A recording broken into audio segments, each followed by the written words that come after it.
What story is 100% true, but still blows your mind? In 2004, Mitch was in his final semester at a college in Louisiana, when he met another senior named Kayla. The moment he saw her, he knew he was in love.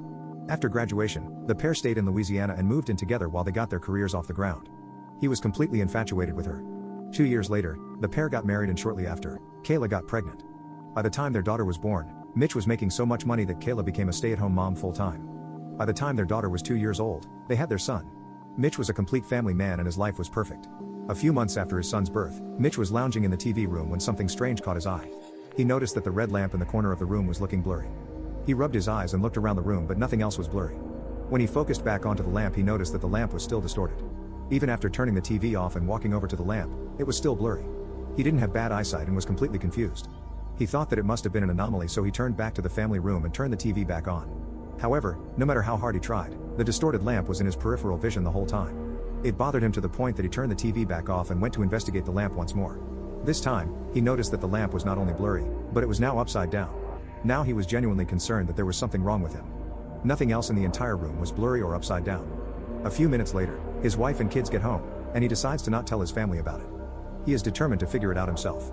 After dinner, the family plays some games together. Then everybody goes upstairs and falls asleep. But after everyone had gone to sleep, Mitch was laying in bed thinking about this lamp. Finally, he snuck out of his bed and he just stared at this lamp. He spent hours watching this lamp morph, turn upside down, and get more distorted. The next day, Kayla found Mitch passed out on the couch. Still, Mitch still doesn't tell her about the lamp.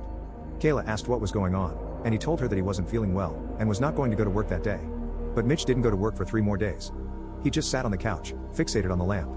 Kayla picked up on his strange behavior, but Mitch never told her about the lamp. He kept telling her that he wasn't feeling well. She pleads for him to go see a doctor, but every time Mitch would say he's alright.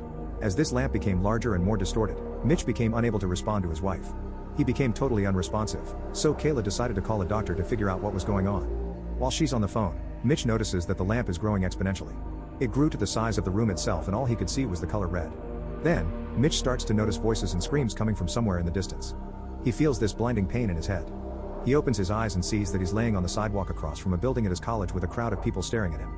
He has no idea what's going on, so he naturally starts scanning the crowd looking for his wife and kids. But before he could find his family, a police officer ran over to him, picked him up, ran back to his police car, put him in the back, and drove off. When Mitch is in the back of the police car, he asks the officer, "What's going on?" The officer would tell him that he was attacked by a huge college football player and had been knocked unconscious. Mitch then asks where his wife and kids are, to which the officer said that he had no idea. That's when it clicked. The lamp wasn't real. Neither was his wife and kids.